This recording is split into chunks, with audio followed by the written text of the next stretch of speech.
Good morning, everyone. Good morning, good morning. So, today we are going to Morocco. So the first thing that we have to do is, if there are those of you who have already been to Morocco, give us the 2-minute version of what you saw in Morocco. Wait. You gotta talk into the mic. When I got to Morocco. Okay, can you hear me now? Yeah, put right up. Okay. There was an election for some official, and it said, Israelites, vote for this person. And I thought that was very interesting. But I really enjoyed, I loved the food. The food was unbelievable. I went and visited the rabbi in the city of Fez. He was a very nice gentleman. They had a nice American refrigerator in the living room.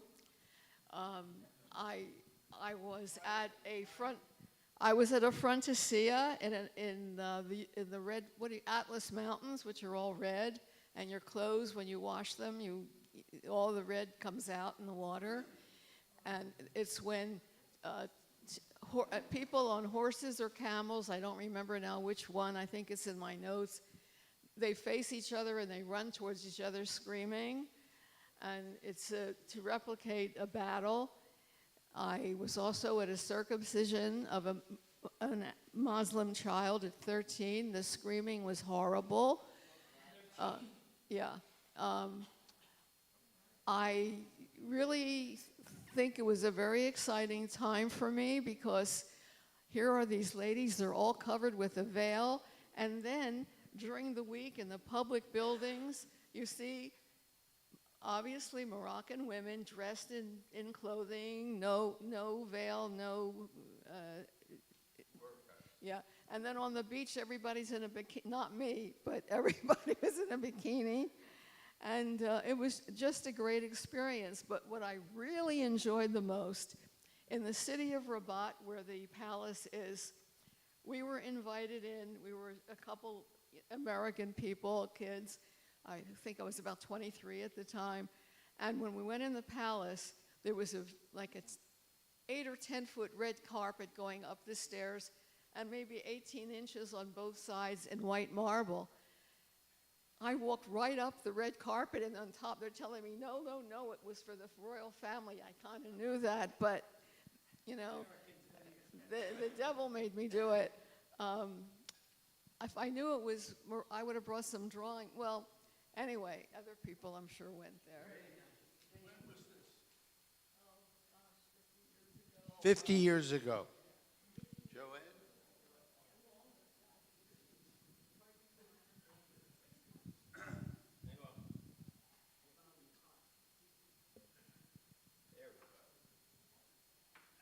Don't want to spill your coffee.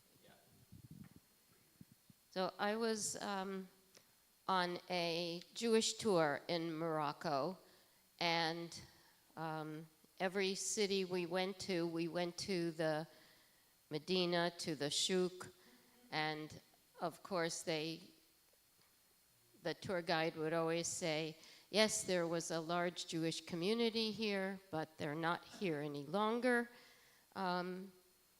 He didn't say that it was in 1948 that most of them left, but there were remnants, of the Jewish community. This was a Jewish cemetery, and this was a synagogue, and I saw many of those. I went to a place that they said was Maimonides' house. Or school, I don't remember which. And they were very, all the guides that we had were very open to the fact that we were a Jewish group that was touring, and they had very positive attitude. Now, this was before October 7th, so I don't know if it's changed since then. And in one Jewish museum, they had a plaque on the wall which had a quote from their constitution. And the quote, I have it on my phone, I can look it up to give you the exact words, but it was something to the effect that this was a country that was aware of all its citizens, including those of Jewish background. Something of that nature. I'll look it up to get you the exact, but that was the main thing that I got from, because we were on a Jewish tour. Of course, we saw everything else. We saw the palace, and we saw this, and different mosques, and all of that. But our focus was on Jewish sites, and there were a lot of them. Rosie? Was the cemetery intact? Yes, the cemetery was intact. Maybe, well, it was before October 7th, but not too long before, so maybe 6. Yeah. Anyone else would like to say a few words about Morocco? Oh, yes, too. I don't know how long it was, Gary. How long were we in Morocco? About 10 years ago. And this was not a Jewish tour. This was just a regular tour. But we were interested in seeing the Jewish museum that you went to also, Joette. But it was, there were no Jews there. You know, interestingly, they had all left in 1948. You know, they did all Aliyah. And so the lady that actually was... 10 years ago? About 10 years ago. So that would have been 2015-ish? More or less. Okay. But I think the one thing that struck me, though, was, well, our tour guide, and he was a Berber. And the Berbers were the ones that invaded Spain, basically. And what he told us is that they had nothing against the Jews at all. And it's really interesting also that the king, they have a king in Morocco, and he's an Arab. And the rest of the population is Berber.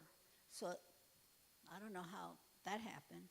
But we learned, too, that the Jews had lived in villages. They weren't just in the cities. They weren't in Fez or Rabat or Casablanca. What's the other city? Fez? Marrakesh. That they were in the outskirts. I mean, they were out in the country. And so we saw photographs of all the Jews that lived there in the little villages. But there's hardly anybody there now because they made Aliyah. But it was a beautiful country. Sure. And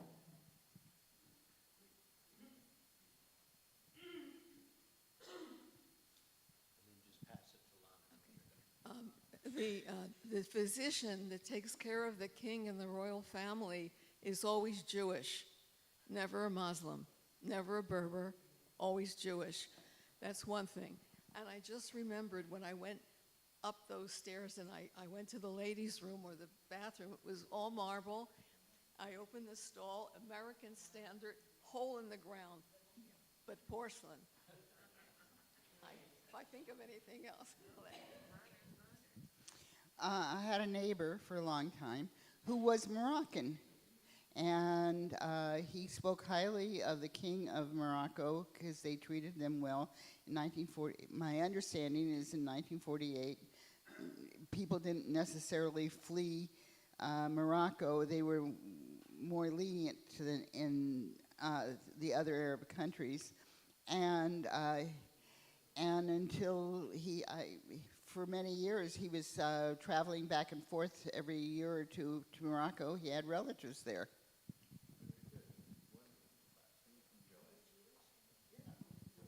Oh, the other thing, I was on a Jewish tour, and it was all kosher, and there were kosher restaurants, but since there were really no Jews living there, the restaurants were basically for the tourists. So this is from the preamble of their constitution, which was written in 2011. A sovereign Muslim state committed to its national unity and territorial integrity, the Kingdom of Morocco shall seek to preserve its diverse, indivisible, national identity. Its unity, which is built on the convergence of its Arab, Islamic, Amazigh, and Saharan Hassani components, is nurtured and enriched by African, Andalusian, Hebraic, and Mediterranean constituents. Thank you very much. Okay, so we are going to Northern Africa, right? This is the continent of Africa, and Morocco is in the western corner of Africa. Right above it is Spain, and then you have the Gibraltar, right? So the possible origins of Moroccan Jews dates back all the way to the destruction of the Second Temple in 70 CE. And there are inscriptions in the city of Volubilis. You'll see that on the top right there. This is the city, right? This is where it's located. Very close, right, to Spain. That was, in Roman times, a Roman city. And there are Hebrew epitaphs on gravestones. And they have found in archaeological digs lamps with menorahs on them, as well as even a synagogue that they date to the 3rd century. So that means the 200s CE. And during the medieval times, Jews in Morocco, as well as Jews in other places as well, had separate legal courts. So in other words, they had Bate Din, Beit Dins, that were allowed to decide civil personal law for Jews. Jews had to follow the laws of wherever they lived, but they were allowed under Muslim rule, wherever they lived under Muslim rule, to have a court, and also actually under Christian rule as well. They were allowed to have Jewish courts to decide Jewish matters. So, for instance, weddings, divorces, things that had to do with personal life, the Beit Din could decide for the Jewish community there. Civil law is different. You know, if a Jew was accused of stealing or murdering or something like that, that was the regular court. But the Jewish courts could decide religious matters and personal matters. So Morocco became Islam, the majority religion Islam, in 681. 681. So remember, Muhammad comes on the scene around when? 600. Very good. Good. I keep going over this to try to get you to remember general dates. So when you hear 600, that's like ding, ding, ding, ding, ding. That's Muhammad. Okay? And Islam then begins to spread pretty quickly through that part of the world, all through northern Africa, up into Spain.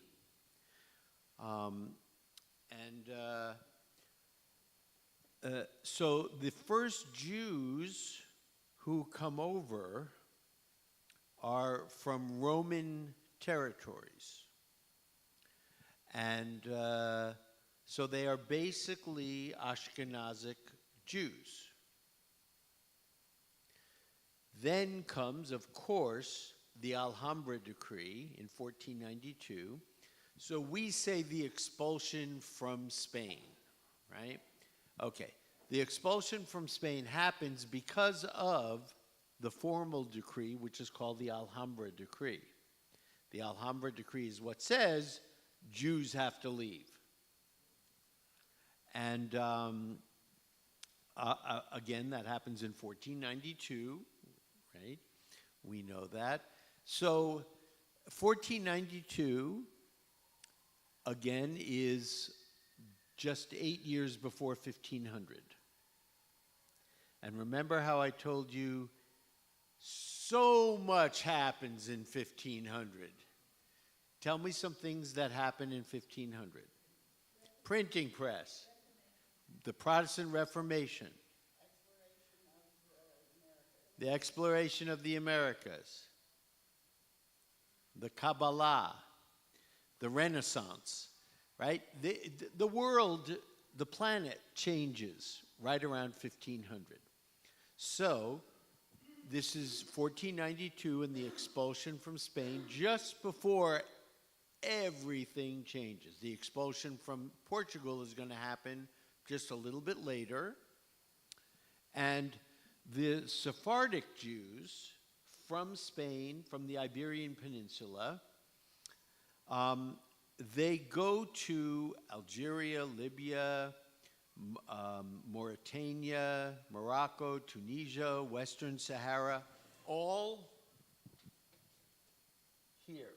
This entire area here, and that entire area there will be called Maghreb, M-A-G-H-R-E-B, Maghreb. And those Jews in that area will be referred to as Maghrebian Jews. No, it just means those lands, from those lands. And the Jews who go to those lands have a special name. They're called Megorashim, those Jews who went to Maghreb. And the Jews who had already been in Morocco since 70 CE were called Tovashim, or residents. So you had a Jewish community in Morocco already since 70 CE, and then you had a whole influx of Sephardic Jews and conversos starting in 1492. And they went to all the areas around there, including Morocco. Many of them at that time settled in Fez and Marrakesh, in the north and in the south, as you'll see on this map. Starting in the 19th century, so the 1800s, there were many Jews who began to move out to the coastal cities, especially Casablanca. Casablanca had a large Jewish community. And they, say again? Not anymore. Not so much anymore. And he said, not anymore. I said Casablanca had a large Jewish community. And they went to the coast. Why do you think they went to the coast? They liked fish. Commerce, of course, yes. Trade, right? You had the ports along the coastal cities, and so Jews could find a way to get to commerce, yes. Why didn't they go there in the first place? Why did they go to Fez and Marrakesh and then They might have had some family members there, but I think they went because there were already some established Jewish communities there, and they were brand new arrivals, and so they couldn't get integrated into the commerce and trade yet, and commerce and trade was not as big as it became. It became much more pronounced over time. So the Jews looked at new opportunities along the coast. Especially after the exploration of the New World. Lots of exchange of materials, especially spices. Yes? Okay. So they settled first in Fez and Marrakesh. And we're talking now about the 19th century, the 1800s. Now, as I think it was Rosa pointed out, that so many of the Jews lived in the country. Yes. So starting by 1930, there were many, many Jews who were living in sort of underdeveloped places. Some had gone to the coasts, but there were many who were still living in underdeveloped places. And as I said, when they went to the coast, the big city to go to at that time was Casablanca.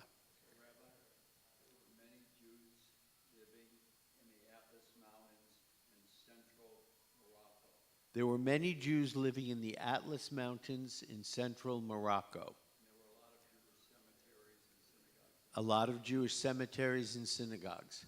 So let's think for a second. So the conversos, as well as the first Jews, what were they used to in terms of a livelihood?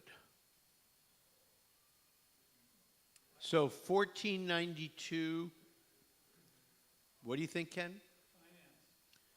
I think some of them were in finance, but I'm not sure that the majority were that accomplished. But some were, for sure. Zisel. A lot of commerce.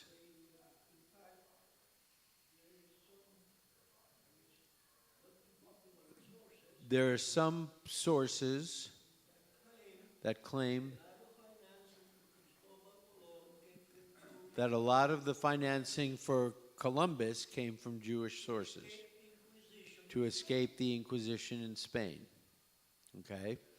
So I think we have to look at why the question earlier, why would they settle in Fez and Marrakesh? Yes. So were they still shepherds and farmers mostly? So I think the answer to that is probably no. Probably no. When did Jewish life become less pastoral and more urban? During what period of time? After the destruction of the Second Temple? Any other ideas? Actually, Jews made the move from pastoral occupations to a more urban life during the Greek period. When is the Greek period? Good.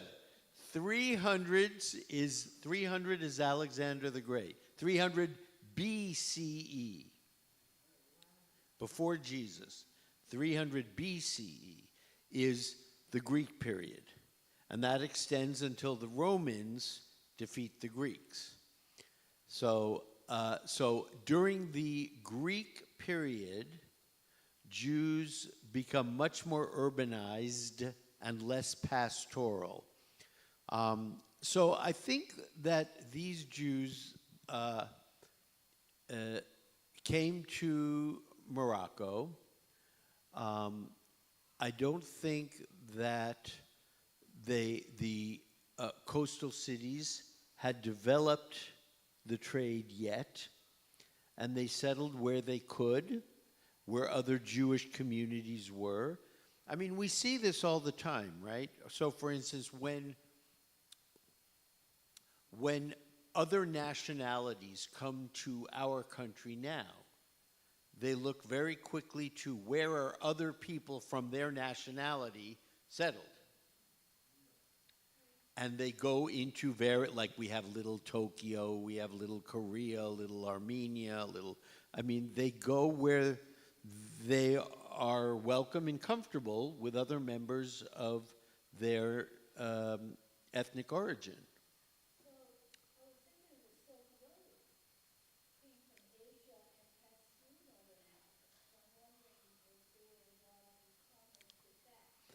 So Rosalie brings up a good point and says she was thinking about the Silk Road, if there was any kind of commerce with that. In my research I didn't find anything about the Silk Road where that Jews were involved in terms of Morocco. But I think it's a good thought. It's a good thought. So, after 1948,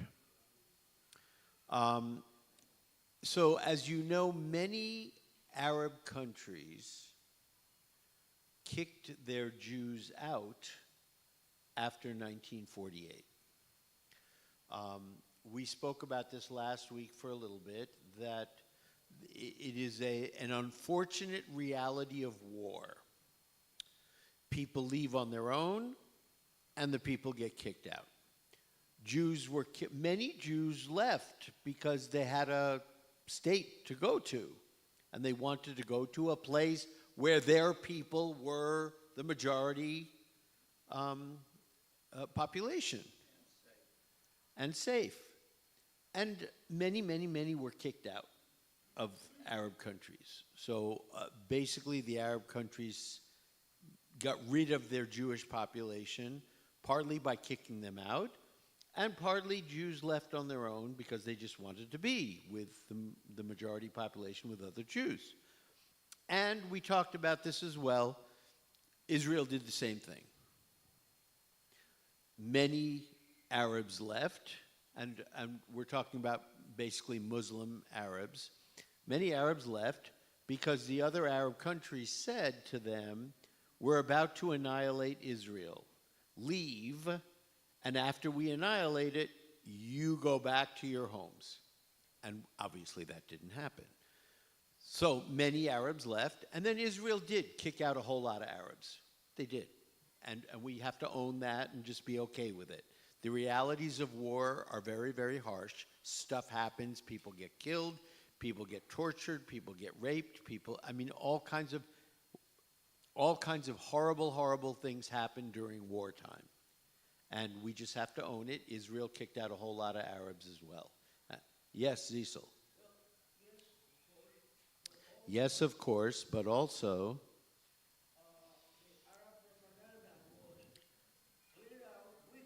Right, that's what I just said, yes. During that time, the mayor of Haifa was Jewish, went to most of the population, begged them to stay, and they stayed. I don't think Haifa, the prosper, they lived there. So Haifa was an anomaly, yes. Yes, the mayor of Haifa begged them to stay, and they stayed, and everything was okay. Haifa is kind of does its own thing anyway, up in the north. Yes.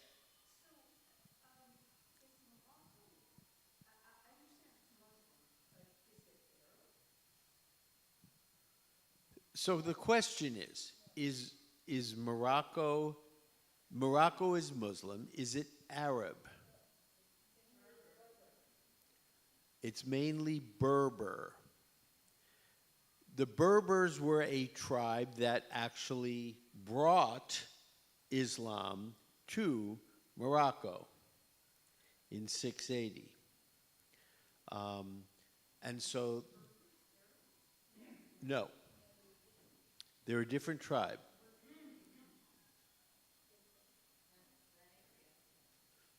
Yeah, Middle East. How did the Berbers become Muslim? Because when Islam spread, it spread to all the various tribes who were in the area. Remember that the Middle East then and now actually as well is very, very tribal. Very tribal. And so you identify a lot by your tribe. So, for instance, when we think about, let's think about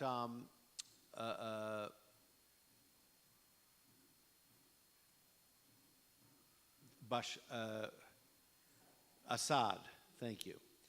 So Assad was a member of what tribe. He was an Alawite, who are a Muslim tribe.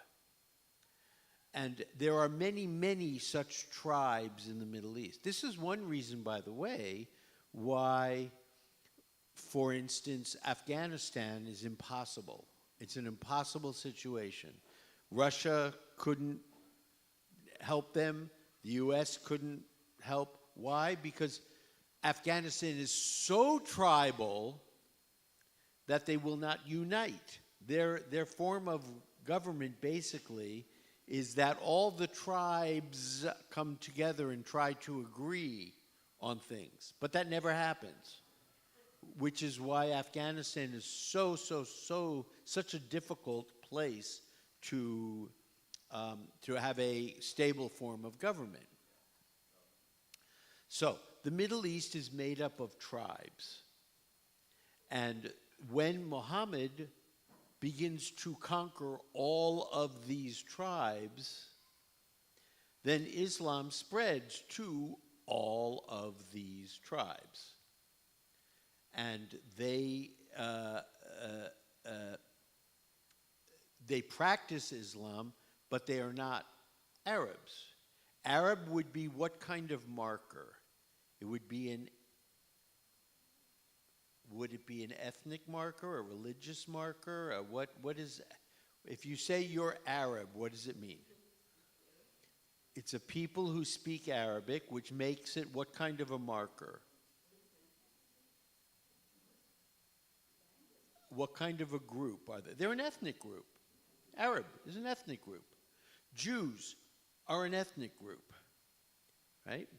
Berbers are an ethnic group. Arabs are Semitic for sure, but I don't believe Berbers are. Yes. Yes. So the Moors were Berbers. Correct. Oh, so I don't remember. It just happened 10 seconds ago and it's gone. Gone with the wind. Yes, Cecil.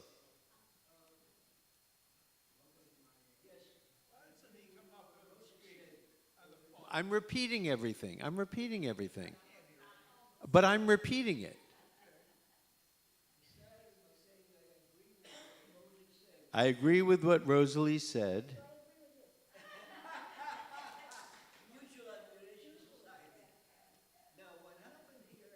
Now, what happened here is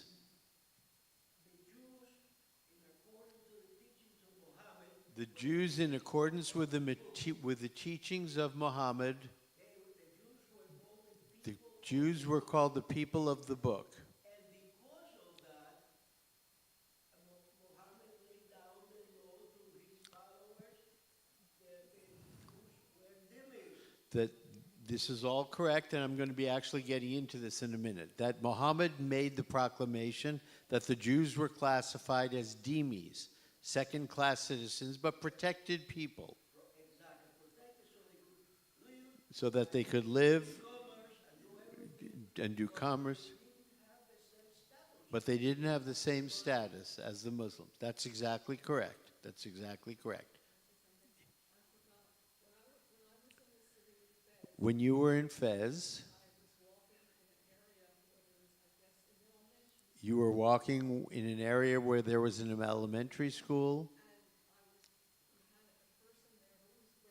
and you had a person there who was Berber who spoke English.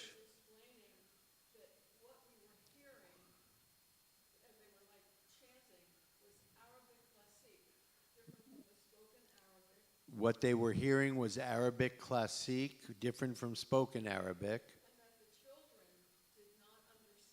And that the children didn't understand it. And they could not question. Jews are always questioning. So after, yes. Would we know him from someone else? Probably not. Probably not. Joette says one difference. She was in Tunisia recently, and our Berber guide said he is recognizable because he had blue eyes, and the Arabs are darker.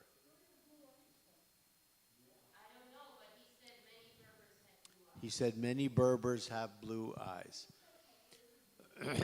They probably have a certain way of dressing that might set them off.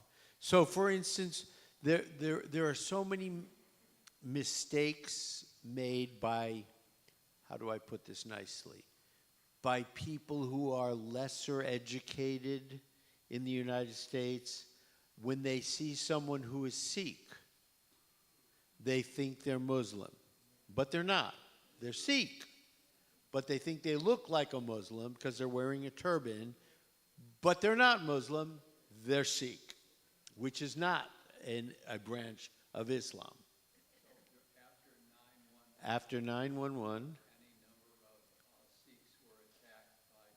any number of Sikhs were attacked. Yes, because people mistook them for Arabs.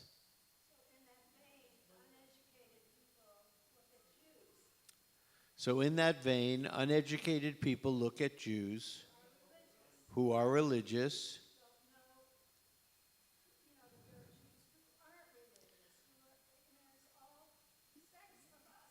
Right. They don't recognize the difference between the various sects, S-E-C-T-S, of Jews, Orthodox, ultra-Orthodox, Hasidic, modern, etc. Yes? You call them sects? S-E-C-T-S. Yes. I don't consider that sects. Yes. They are sects. Okay. What would you like to call it? They're religious groups. Sure. But so they are a, so would you say they are a separate, so within Hasidic Jewry, within the Hasidim, you have a number of, what would you call them, denominations or groups, or, I mean, you have, There are various kinds of religious Jews. I mean, some of them are very,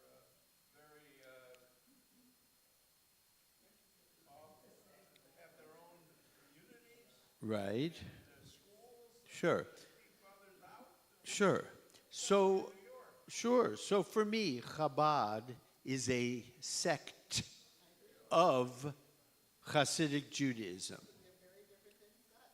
They're different from the Satmar sect, from the Babover sect, but that's okay. All right. Now,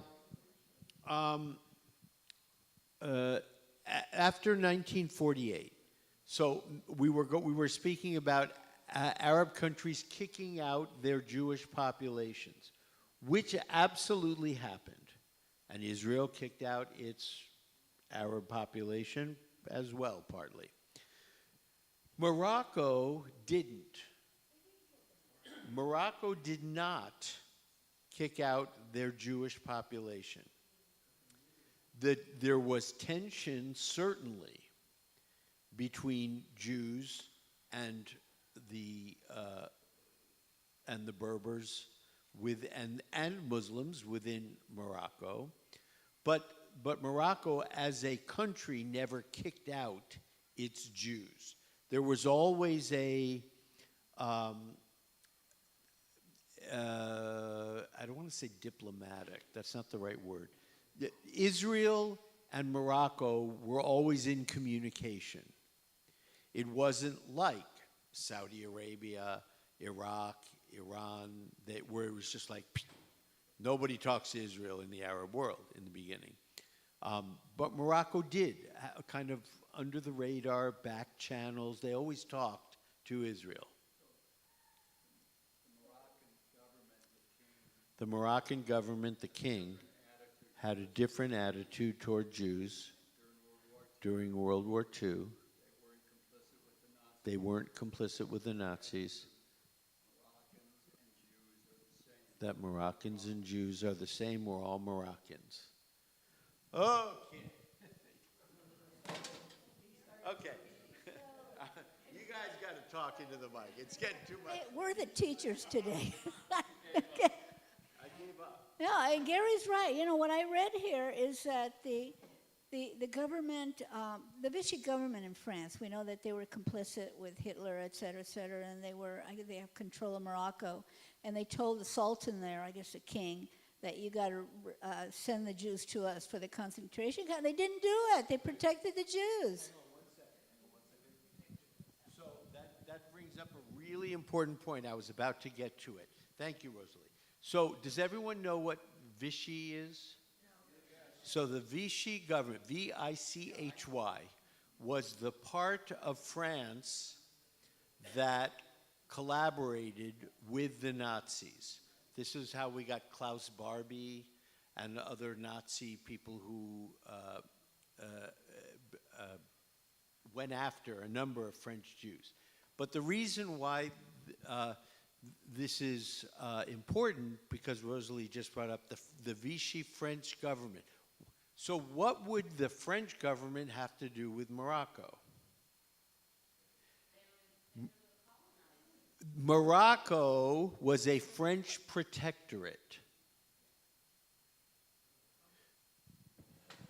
It was both a French protectorate. It was also mostly a French. It was mostly a French protectorate up to about here. It's okay, relax. I'll pick it up in a second. This is all the French protectorate. The very northern part here was under Spain's influence, which means that there is a difference. If you are a Moroccan, you could be a French Moroccan or a Spanish Moroccan, meaning that your language, your culture aligns more with Spain, if you're in very, very northern Morocco, or the rest of Morocco, which was a French protectorate. And so it depended on where you lived. If you lived in the very, very northern part of Morocco, you were much more culturally a Spanish Moroccan. The rest of the country was more French Moroccan. Yes? So at the end of the movie, where are they going? Where is Humphrey Bogart going? They were in Casablanca, and they were leaving to go to, does anyone remember this? Lisbon? Are you sure? The plane was going to Lisbon? He decides not to go.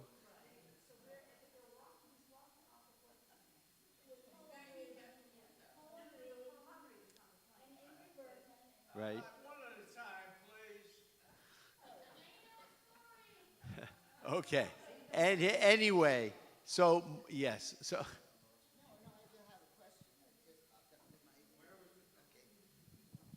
The question is,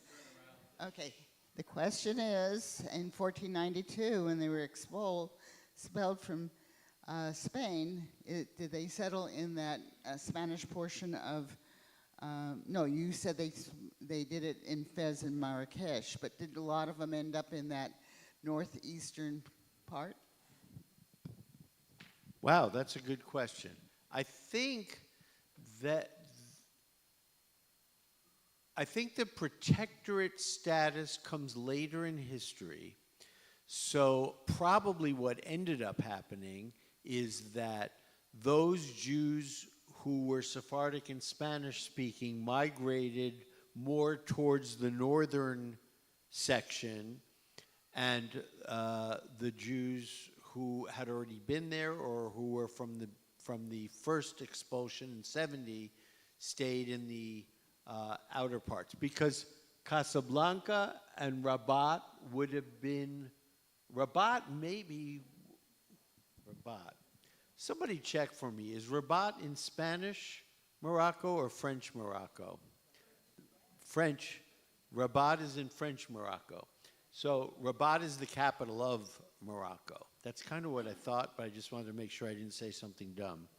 What language was spoken with the French Moroccans and the Spanish Moroccans? What language was spoken with the French Moroccans and the Spanish Moroccans? Speak the French language and northern the Spanish language. So did they speak French in the south and Spanish in the north? What do you think?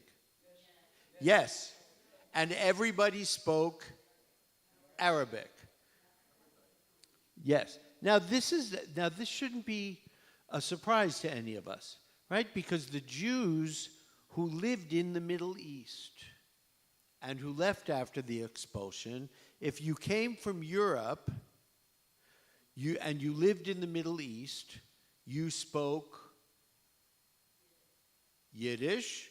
If you came from the Sephardic lands, Ladino, right? And so what ended up happening is that some of the Arabic got mixed in again, and you had like how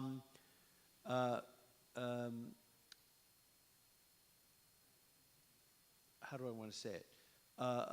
So Arabic became part of the languages. There are some Arabic words in Ladino. If it's pure Ladino out of Spain, before you get there, no. But afterwards, yes. There's some Arab influences within the languages. It was Arabized Hebrew, yes. Yes, you may. Please.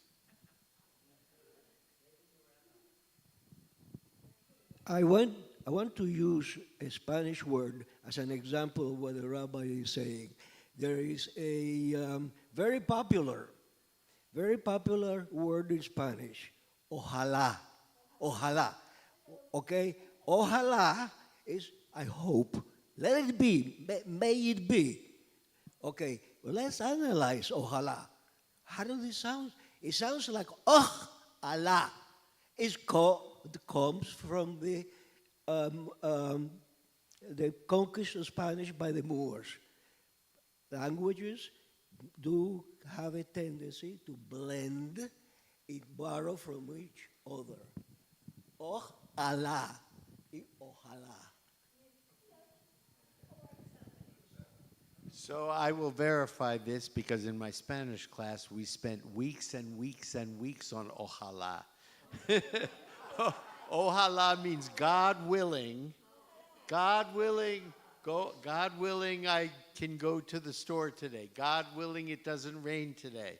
So God willing, and ojalá takes the subjunctive tense after it, which is in Spanish.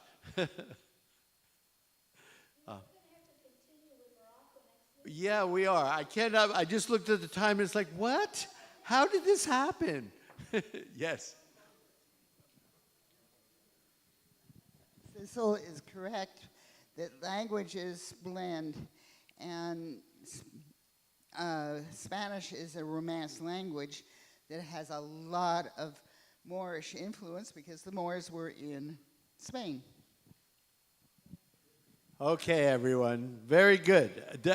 But the discussion is wonderful, so I don't want to stop it. The discussion is great, and you all bring so much to the table. So we don't have to rush through anything. We'll continue next week. So I just want to say, I was in a Jewish cemetery in Fez, and they have several mausoleums there.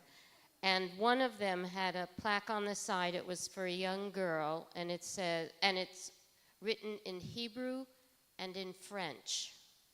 And in French it says, "Ici repose Mademoiselle Solika Hashuel." Here lies Miss Solika Hashuel, née à Tangier born in Tangier in 1817, assassinated in Fez in 1834 at the age of 17 for refusing to convert. There was a gentleman who, I don't know if he was a gentleman, wanted to marry her, and in order to do that, she would have to convert. She refused to convert. She was assassinated. And then underneath that, it says, built by her family, tout le monde regrette cette sainte enfant. All the world regrets this saintly child.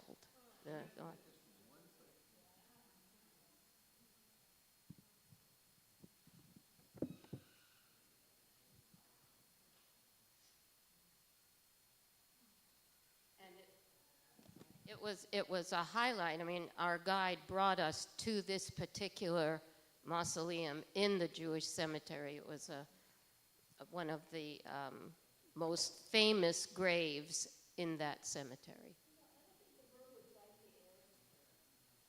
So we're going to pick up next week. Before next week, I'm going to do a little bit of I'm going to do a little research and have a little more scholarly information to talk to you about the Berbers, because there were a number of questions that came up today, and it's something I would like to learn about too. So I'm going to spend a little time learning about the difference between Berbers and Arabs and that kind of thing.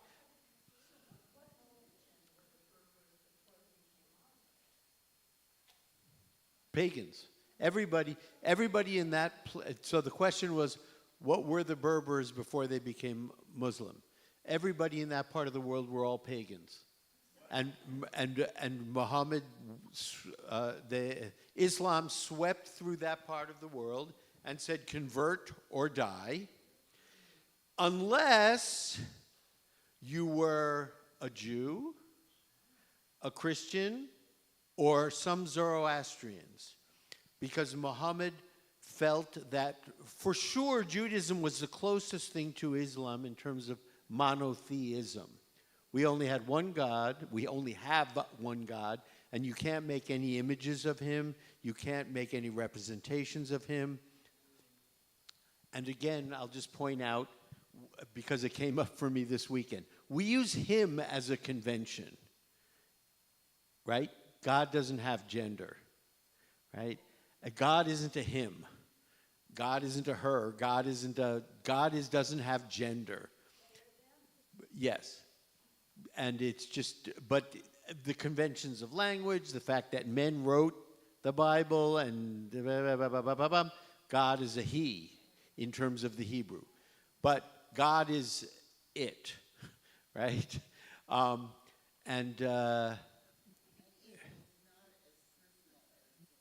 And it is not as personal as him. Right. So, look, if we go to off on another tangent, because you always send me on wonderful tangents. If we go to the Kabbalah, what is God's name in the Kabbalah? Ein Sof. Ein Sof. Ein without Sof. End. The infinite. The never ending. That's God. The Ein Sof. So it's not a he or a she or an it. It's just the one without end. The infinite. That's Ein Sof. Hamakom. The place. The place. There are many, yes. We'll continue next week with the Berbers. Thank you, everyone. And continue to keep contributing during class. I love it. I love it. I love it.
That's wonderful.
Okay, the time for schmoozing is over. I will do it. Yo ho, a pirate's life for me.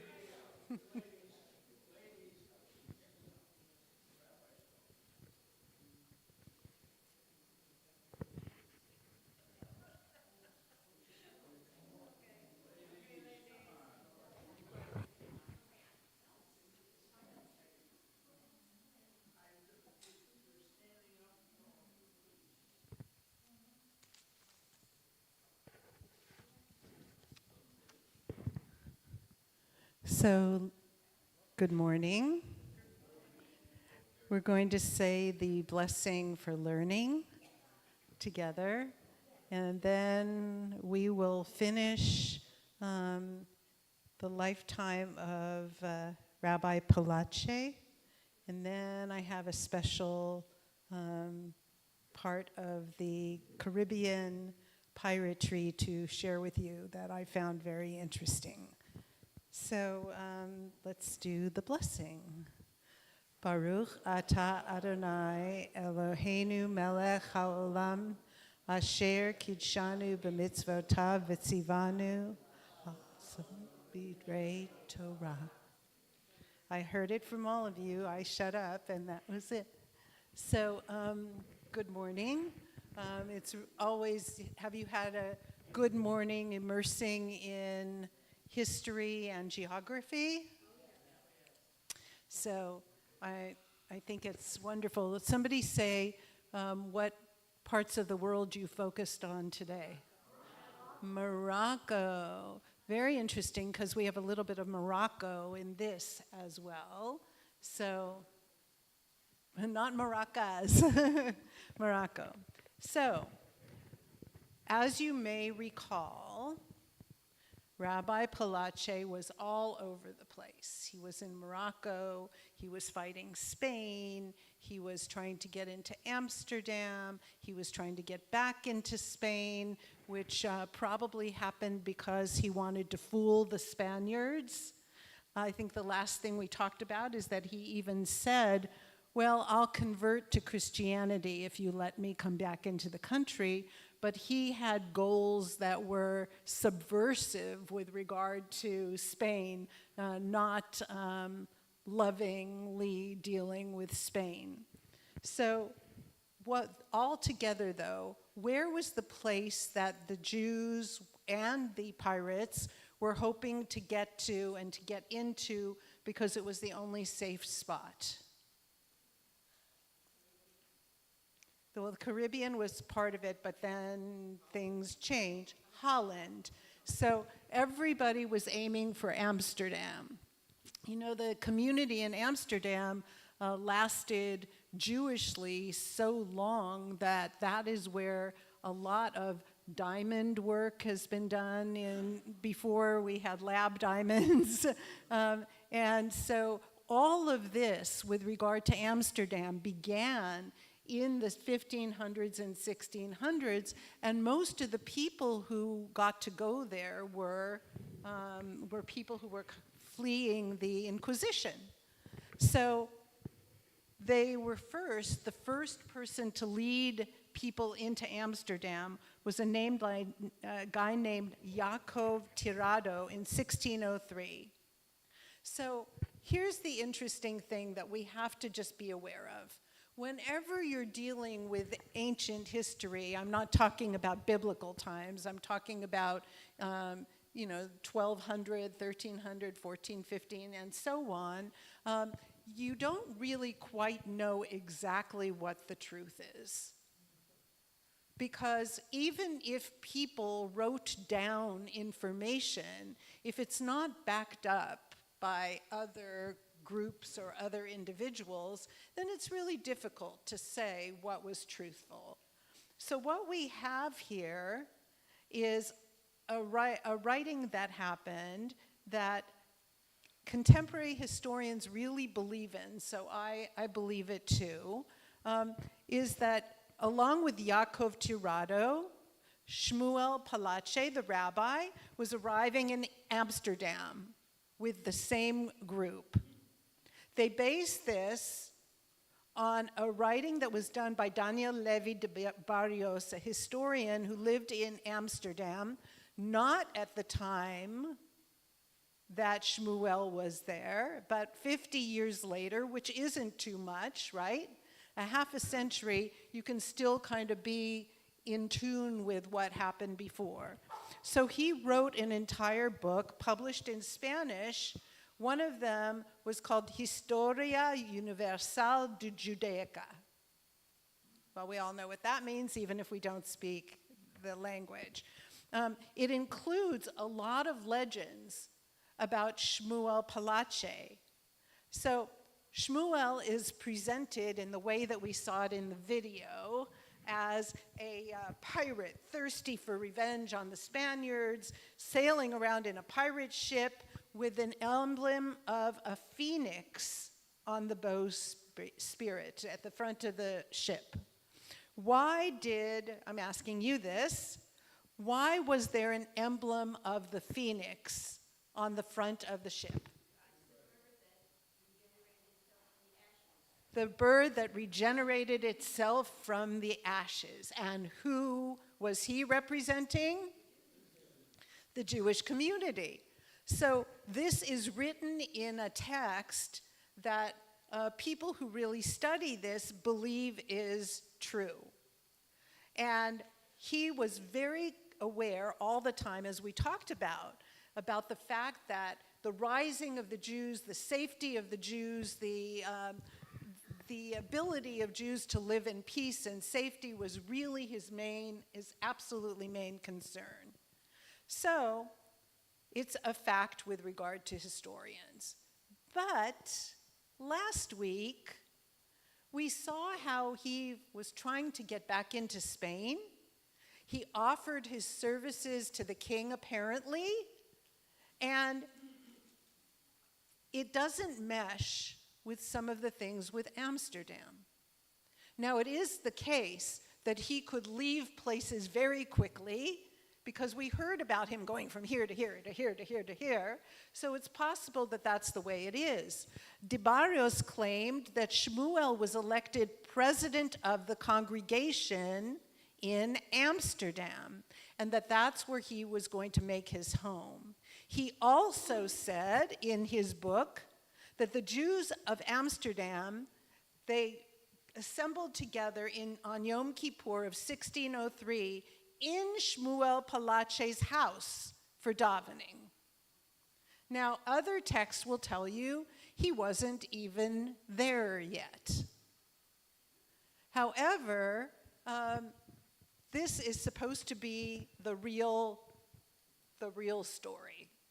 So, neighbors who saw the group of Portuguese-speaking foreigners congregating got very upset and suspicious and called the police, who arrested everyone on the charge that they were spies. Why?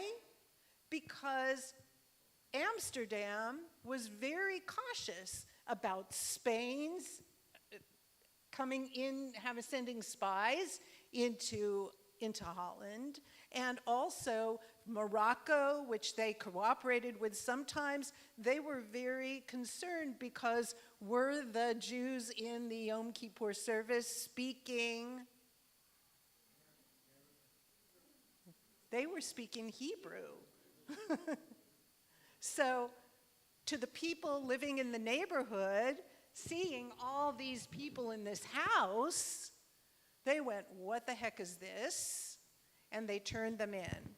Fortunately, Shmuel Palache knew Latin. And he was able to convince the police that not only was this not a group of spies, but they were actually Jews who were persecuted by the Inquisition and had been very honored to be able to be living in Amsterdam. They were okay with his description like that and let them go, and they resumed davening. So we have all of this in books written by somebody, whereas other people are saying he was trying to get back to be Spanish. You know, he really wanted to go back. So we don't really know.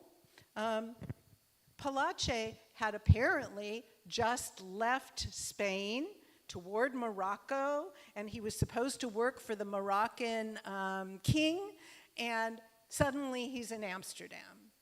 Do you think that's possible? Well, with everything else we learned about him, it's kind of possible. And one more thing. If you are Jewish and you are dedicated to being Jewish, which we know about because he had a Torah on his ship and studied Talmud and kept kosher and all of that, right? So where would he want to be? He would want to be at shul, whatever shul was going to be in the household, right? And he would want to be there at a place that was safe. So it's absolutely possible that he was working with the Moroccan king and then said, sorry about that, it's Yontif coming. He didn't say it like that. And I'm out of here. What? Go ahead.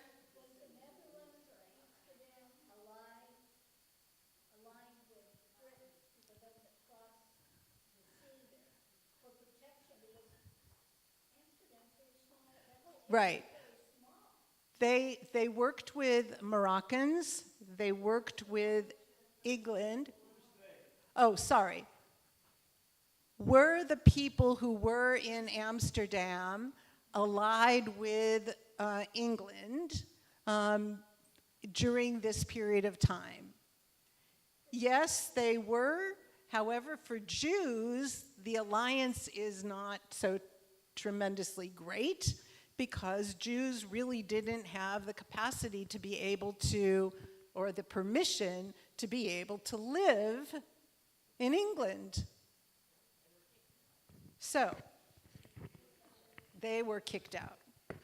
So, Shmuel is recorded in Amsterdam in 1608, not very long from before when this book was written. And in 1609, his name appeared on a treaty between Holland and Morocco, and the States General, the governing body of Holland, awarded Palache a gold chain, a gold medal, and 600 florins, the amount of money. He also made several journeys between the two countries and began once again to involve himself in piracy. So he had this very daring idea. The very daring idea in 1610 was that the Dutch could provide a fleet of 8 ships, 2,000 musketeers. What are musketeers?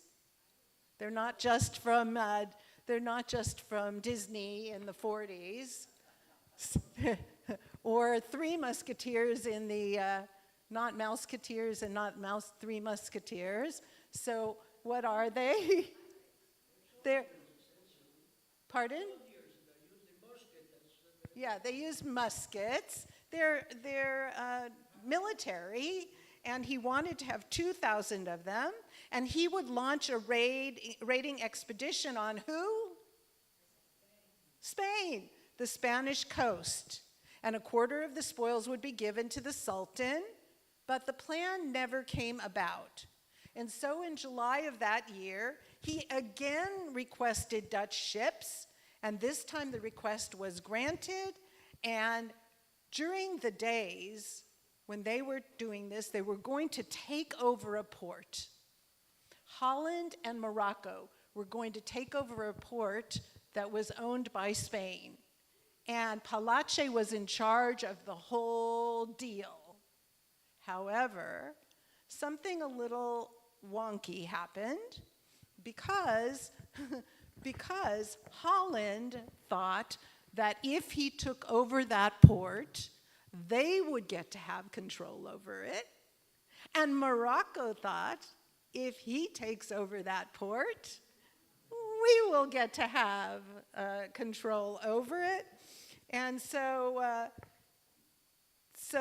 what happened ultimately is that things didn't work out the way that he had planned. And the wonderful kind of thing that I found out about is that even though he was a successful pirate, he had a lot of failures. But these countries were still honoring him.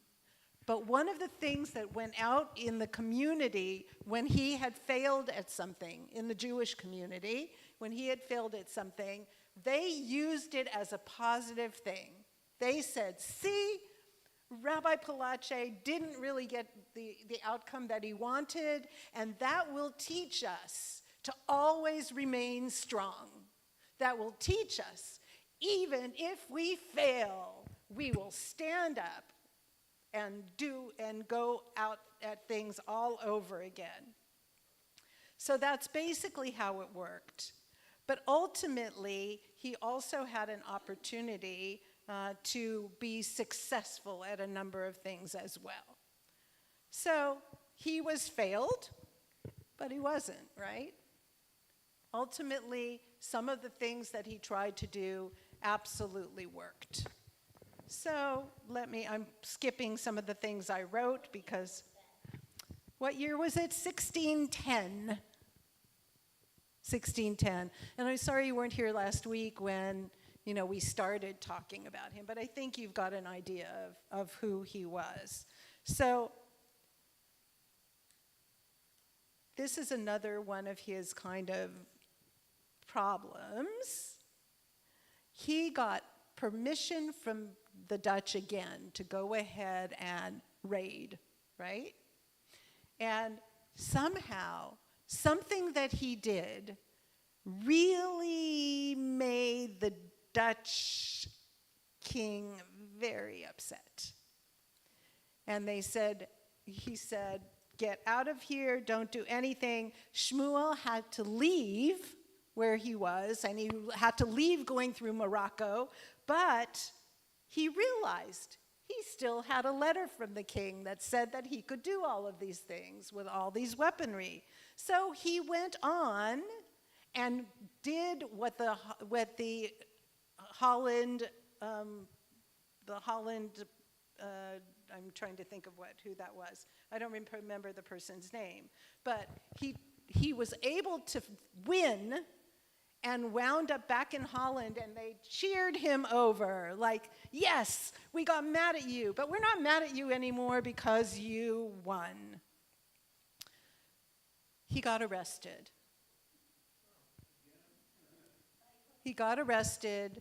But it was brought about by the Spanish ambassador to England, which is why when you said about England, it was not a good place for Jews. So one of the things that happened during the fight that he was having is that he got into a storm, and instead of getting back into Holland, he went to England in his ship by accident. And that's when he got arrested, the minute that he got off the ship. So they did, this person, Spanish person, wanted to see him tried as a pirate. So this is what the ambassador from Spain wrote. A vassal of the king, my lord, who apostatized from the faith to become a Jew, then became a corsair as an ally to the Moors, and has now captured 2 ships from vassals of the king, my lord. So this guy who wanted to just get him hung said, this person was originally a Christian, and he became a Jew.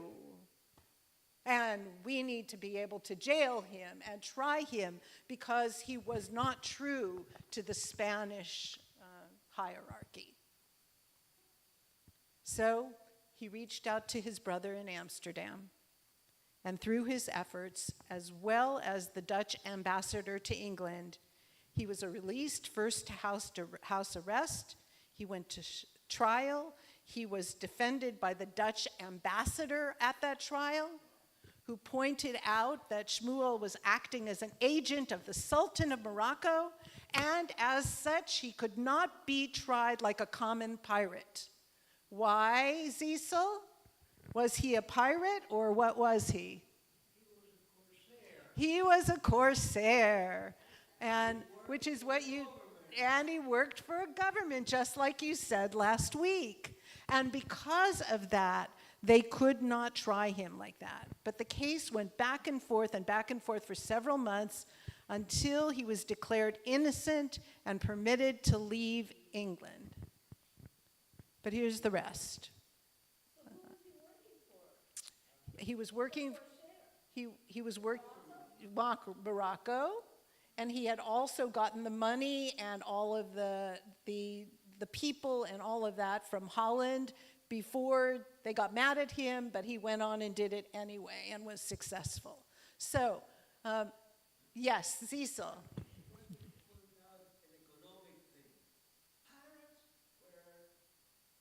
Self-employed. They did piracy for them. The corsairs were government workers.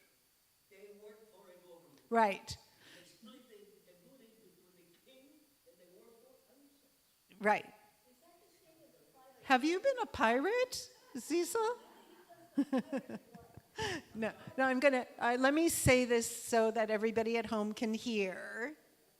The difference between a corsair and a pirate is working on his own with other people, and if they are able to take over a ship, they get to keep all the things that they get and spread them out if they're working with another country or another group.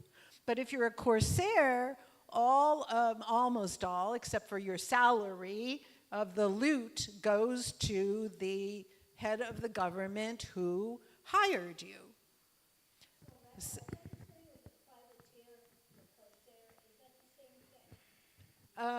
A privateer, I have to look it up because there's like 6 different names, but I think a privateer is a pirate that is also beholden to somebody else, but not a head of government.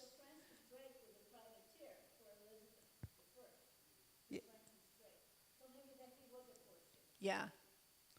Corsair is the word that they use. So we're almost done with him. So he arrived at home in Holland, a pauper. Most of his money had been spent in efforts to get his release, and the plunder that he'd captured as a privateer had long been sold to pay for the expense of supporting his former crew. So he tried to figure out what he was going to do next, but instead he passed away on the 16th of Shvat, February 5th. He was 66 years old. Hundreds of Jews from Amsterdam accompanied his casket, and even many prominent non-Jews took part in the funeral procession, such as Prince Maurice, the monarch of Holland. His tombstone reads as this, and I actually brought you, just that you could, so you could see. The way that he was buried was one that was for the most esteemed people in the community in Holland, anywhere, not just Jewish community. So I brought pictures of it if anybody wants to take a look, but this is what was written. Here lies Shmuel Palache. Then it says, born in Fez, Morocco, to a family that came from Islamic Spain. This is what we have to remember about him. He co-founded the Amsterdam Sephardic community, and here's what the grave says. This is the grave of a wise man, except it didn't say wise man, it said it in Hebrew, chacham, right? Who was good with man and God. Shmuel Palache, may he rest in honor. He was summoned by God on Friday, 17th of Shvat, 5376. Let us weep bitterly. Let him rest in peace. Those who walk upright enter peace, and they find rest as they lie in death. So that's what is on his stone, which still exists today. Now, the other thing that I want you to be aware of is that Shmuel's family continued to live in Amsterdam after his passing and is still active. The Palache family is still active today. For a while, they were involved in the business of political intrigue, but one branch of the family has now remained in Amsterdam to the present day, and they've been influential members of the community. There's a Rabbi Isaac Judah Palache, who was the rabbi of a Portuguese congregation in the early 1900s, and another prominent member, Yehuda Leon Palache, was a university professor in Amsterdam, as well as a chairman of the Talmud Torah congregation. But unfortunately, he was murdered by the Nazis in Auschwitz in 1944.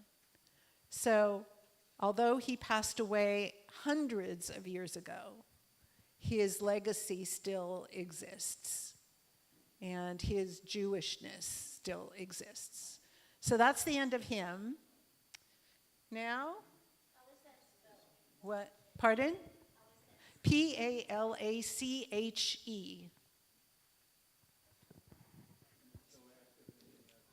There still are.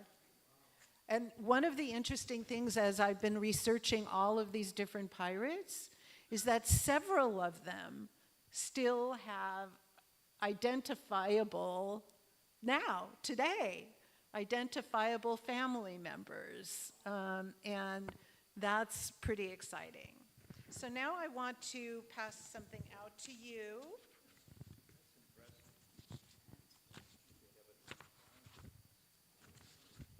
And some of my paperwork is missing, so I'll hopefully find it. There it is.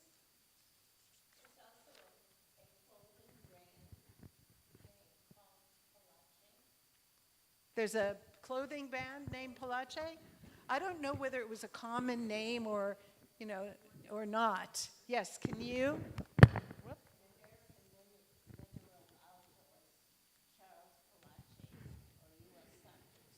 Does anybody else want to? So keep going. Sorry, I just want to get these out. So it's numbers of stores. Where in the world is it located?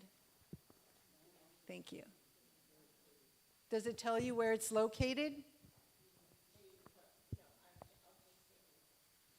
Okay, this is what I am passing out to you. You can share with one another. I couldn't put it on the screen, so I copied it. Deborah copied it in color. So it is a synagogue.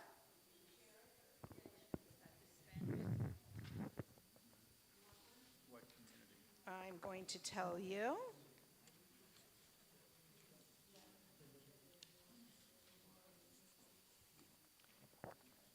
It's in Curacao. This is a synagogue in Curacao, which is in the Caribbean. Anybody ever been to Curacao? Have you seen the synagogue?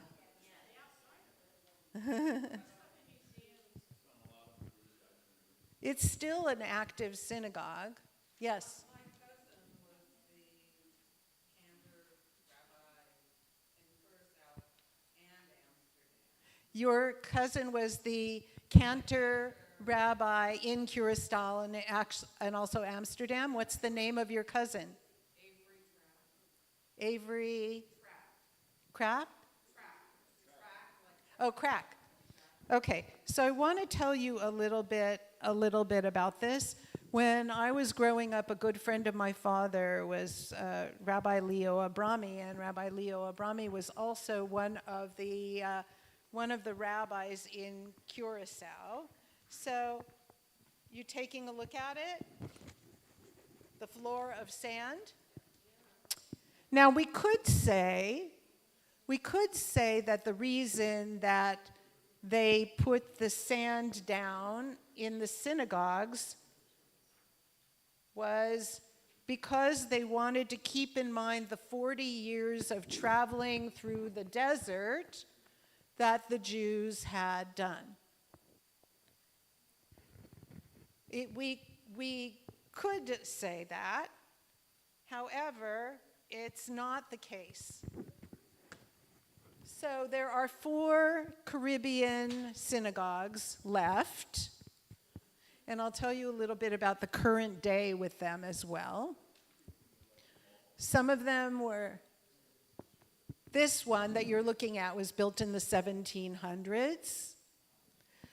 So here's the story. As I said, as many as 4 synagogues in this part of the world have floors covered with sand, and a 5th one in Amsterdam, the Netherlands. These Jewish places of worship have regular wood or brick base on the floor, but are topped with a layer of sand about an inch or 2 in depth. The tradition of spreading sand on the floor is thought to have originated at the time of the Spanish Inquisition, which raged across Spain, as you know. So here's why. Because the Jews who had converted to Catholicism still lived as Jews, they did what we just heard about with Palace. They would not have a synagogue to worship in, but they would go to people's homes. And because of the fact that there were a lot of Jews who were really still very tied to being Jewish, when they would have Shabbat or holidays particularly, a lot of people would go to whatever home that they had planned. But the problem with that was that when there are a lot of people walking around in a house, you can hear their feet stomping on the bricks or on the wood. And if you've got a lot of people in a house, you can hear voices and sounds with great clarity. So they decided that they would put sand on the floors, inches worth of sand on the floors, in order to stifle the sound of people walking around in the house. And in addition to that, they would also be able to speak with the sand kind of buffering the sound that would emerge from the house. And so, even though all of these synagogues did not exist in the Caribbean or in the Netherlands at the time when this was all happening, that is what they decided to commemorate. So now all 5 of those synagogues, including the one in the Netherlands, who wanted to also show their remembrance of what happened when Jews tried to flee to Holland and get settled there in peace and in security, those 5 congregations decided that they were going to keep that tradition of having the sand in their synagogues. So I think that that's really a lovely thing. Do you have any questions? Because I'd like to... Yes, I'm going to tell you where they're located. Okay, but go ahead. Were some of those also, did they have like escape hatches out towards the sea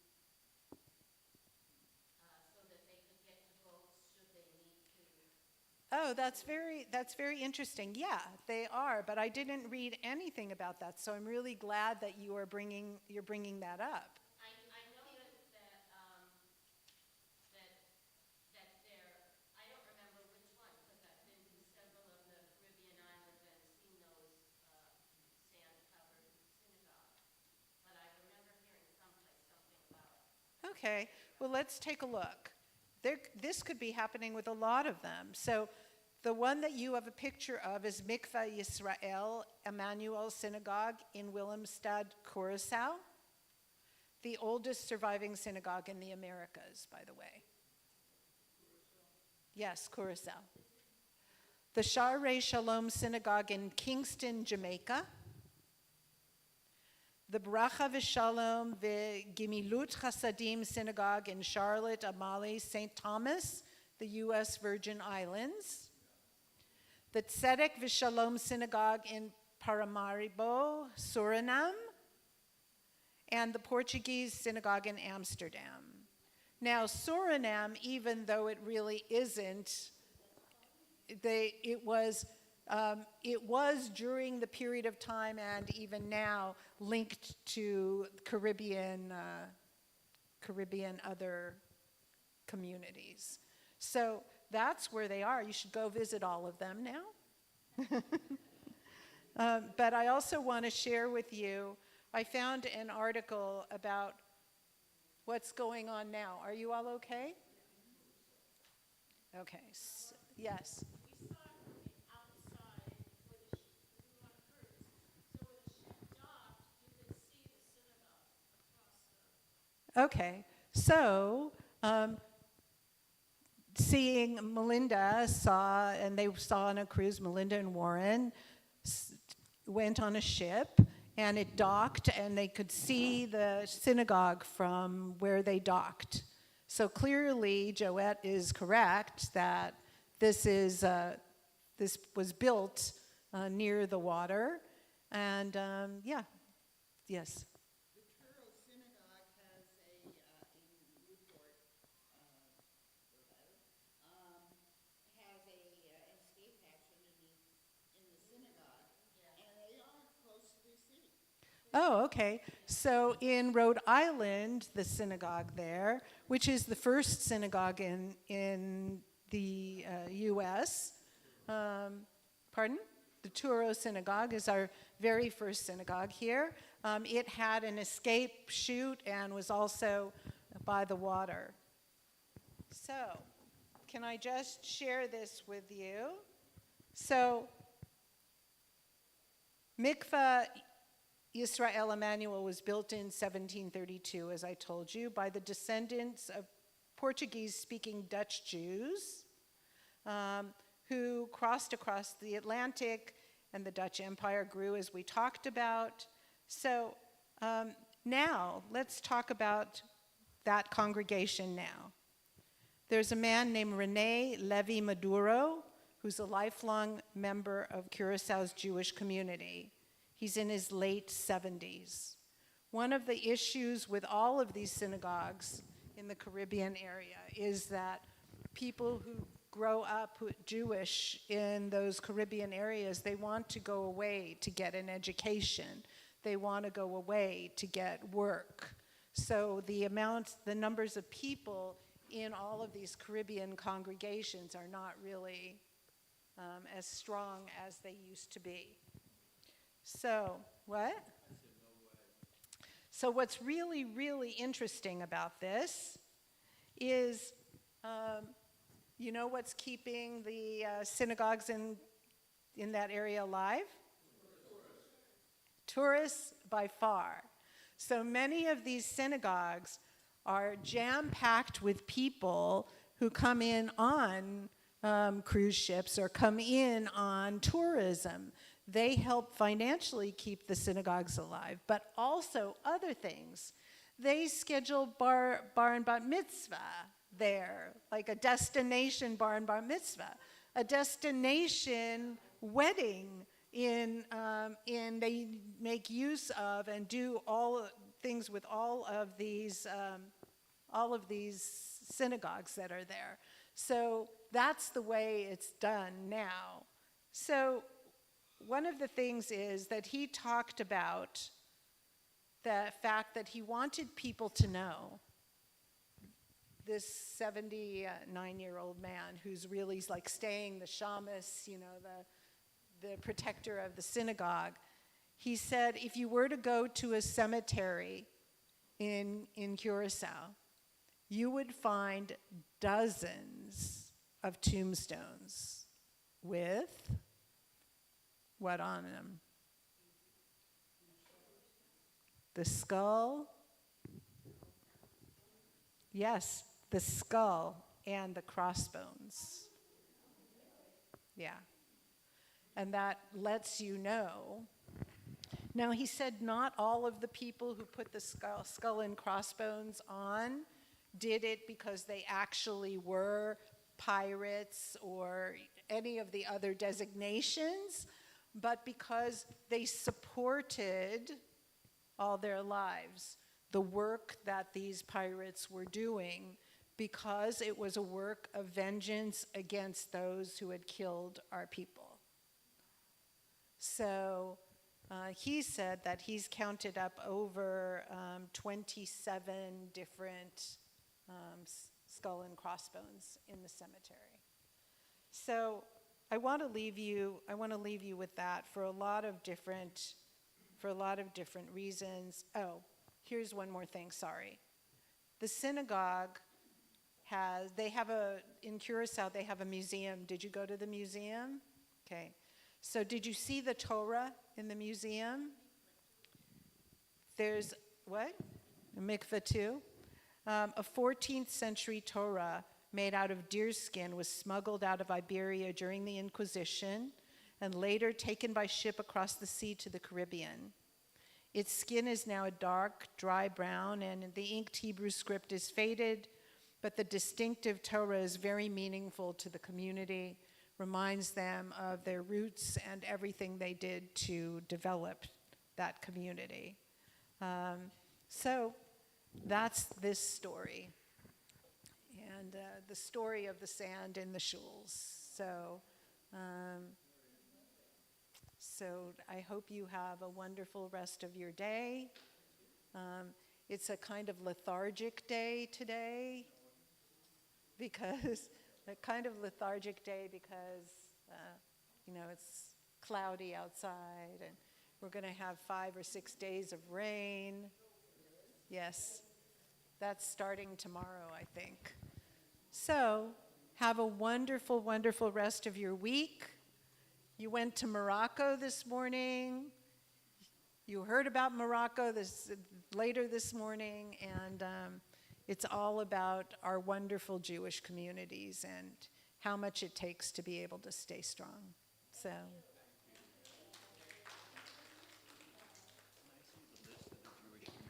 Sure. I actually made copies of that. Okay, you will? Yes, so I'll get it. I'll bring it to you. I'll go to my office and bring it to you. Yeah, I just made copies of it. Do you happen to have a list of Jewish communities around the time of World War II in Romania? Yeah. You know, my father came from there, but I never got any information from him. I should be able to still get that information. So you didn't know the synagogue? Nothing, no. He didn't really want to talk about it. He said he would only say it was near Bucharest. That's the only thing he would say. Yeah, when I heard that you had a list, I was thinking, oh, maybe you've got something. Preparing for something. Yeah, it was out of the blue sort of thing. It's my wish to know where he lived there before he emigrated to the United States. Okay, thank you.